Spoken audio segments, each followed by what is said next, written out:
माननीय प्रधानमंत्री श्री नरेंद्र मोदी जी, गृह मंत्री श्री अमित शाह जी और ढेर सारे मंत्री जो अपने अपने मंत्रालय में नियुक्त हैं, कार्यरत हैं, मेरा उन सभी को यह संदेश है या सुझाव है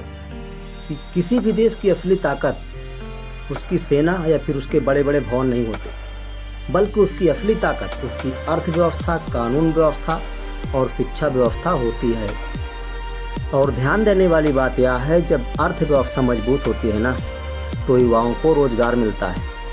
उद्योग बढ़ते हैं और देश आत्मनिर्भर बनता है।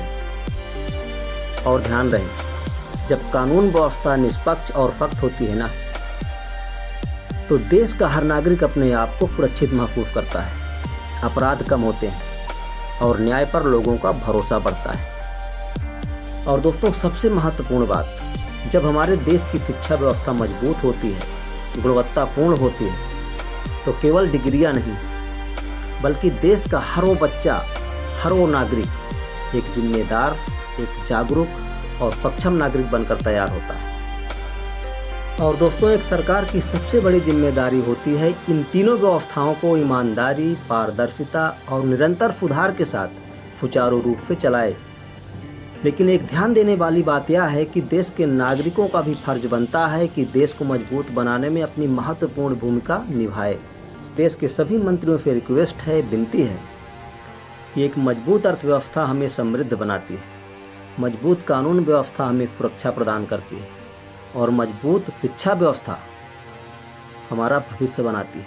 देश का भविष्य बनाती है। और इन तीनों स्तंभों पर एक सुरक्षित, विकसित और सफल राष्ट्र की नींव खड़ी होती है।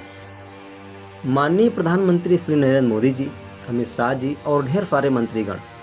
मेरा आप सभी से हाथ जोड़कर निवेदन है, विनती है, अगर आप सभी से यह व्यवस्थाएं नहीं संभल रही हैं, जंतर मंतर पर प्रोटेस्ट कर रहे युवाओं, छात्रों और एंटी पार्टी के जो भी वहाँ पर सदस्य हैं, सभी लोगों की यही मांग है, अगर आप लोगों से ये सब व्यवस्थाएं नहीं संभल रही हैं, तो आप दे दीजिए ना दूसरे के हाथ में, दे दीजिए ना इस्तीफा। क्यों राष्ट्र को बर्बादी के खाई में झोंक रहे हैं?